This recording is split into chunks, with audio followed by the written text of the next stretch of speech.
Assalamualaikum warahmatullahi wabarakatuh. Kembali lagi dengan saya Rosmalinda, NIM 20112617, mahasiswi STAI Ana 2 Kuala Tungkal.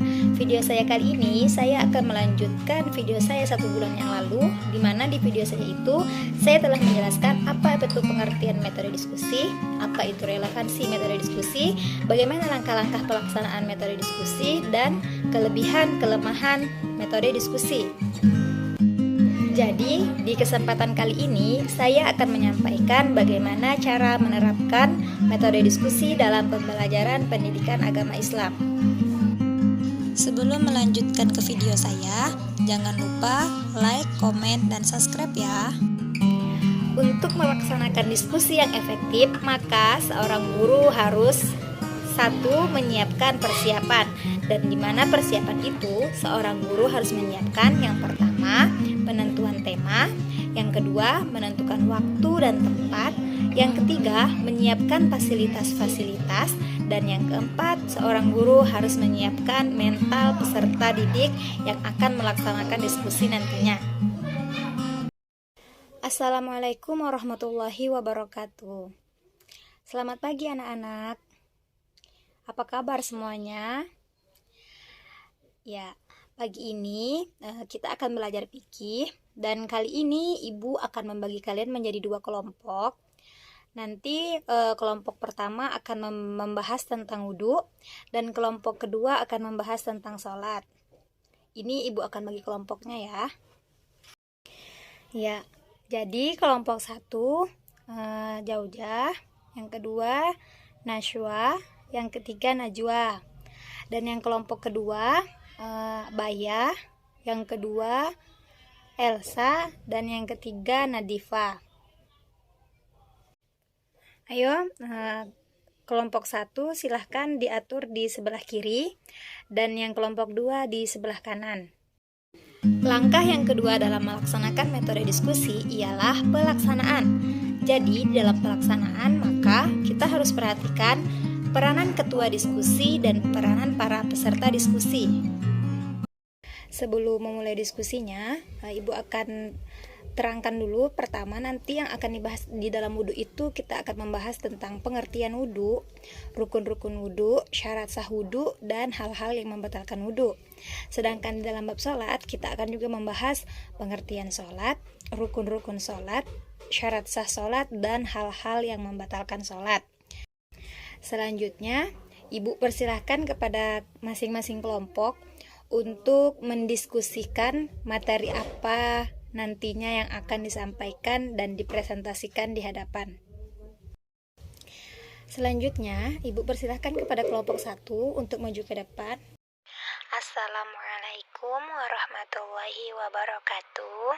Kami dari kelompok 1 akan menjelaskan tentang wudhu. Jadi, pengertian wudhu adalah menurut syar'i membasuh anggota tubuh tertentu dengan niat tertentu dan dengan ketentuan tertentu. Adapun rukun wudhu, 1 niat, kedua membasuh muka, ketiga membasuh kedua tangan hingga siku, keempat mengusap sebagian kepala, yang kelima membasuh kedua kaki serta 2 mata kaki, dan yang keenam tertib.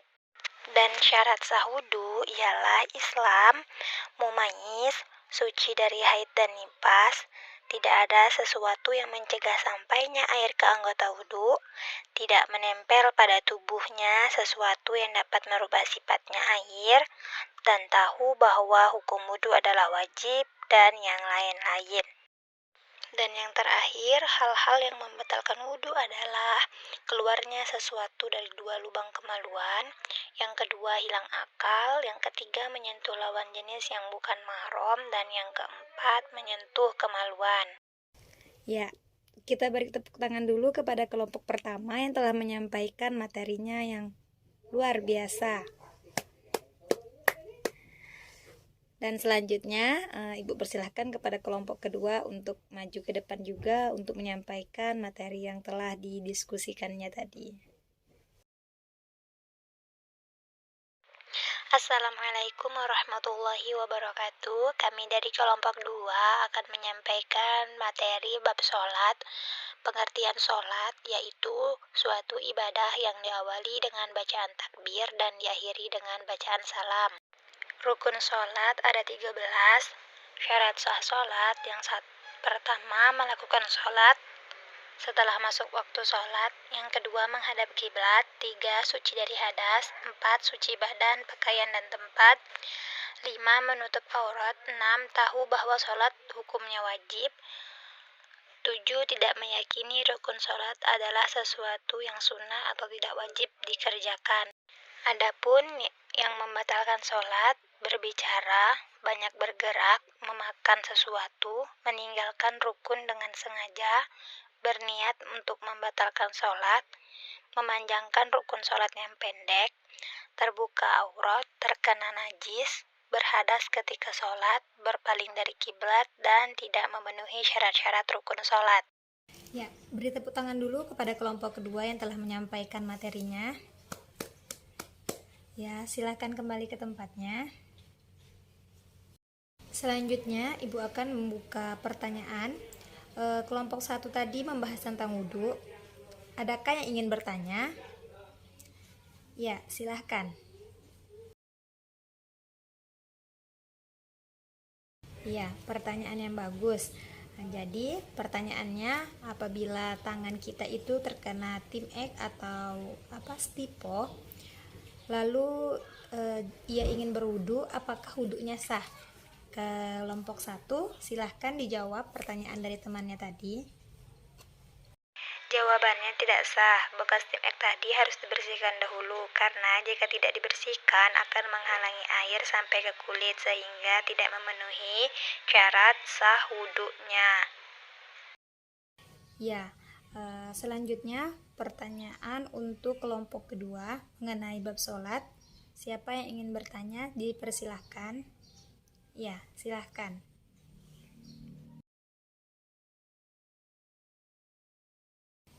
Ya, pertanyaan yang bagus. Pertanyaannya, bolehkah sholat tidak menghadap kiblat?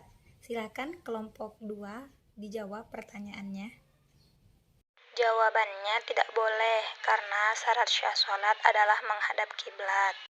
Langkah yang ketiga ialah akhir, dan di dalam akhir ini seorang guru harus menyampaikan kesimpulan dari pelaksanaan metode diskusi, dan seorang guru harus mengevaluasi terhadap diskusi yang telah dilakukan.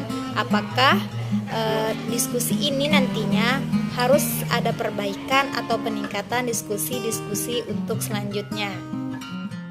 Baiklah, sebelum kita akhiri diskusi kita pada pagi hari ini, Ibu akan sampaikan kesimpulan kita tentang wudhu dan sholat. Wudhu ialah membasuh anggota tubuh tertentu dengan niat tertentu dan dengan ketentuan tertentu. Dalam melaksanakan wudhu ada syarat-syarat sah wudhu, ada rukun-rukun wudhu, ada sunnah-sunnah wudhu, dan yang harus diperhatikan ialah hal-hal yang membatalkan wudhu dan hal-hal yang juga dimakruhkan dalam wudhu. Adapun di dalam sholat ialah suatu ibadah yang diawali dengan takbiratul ihram dan diakhiri dengan doa.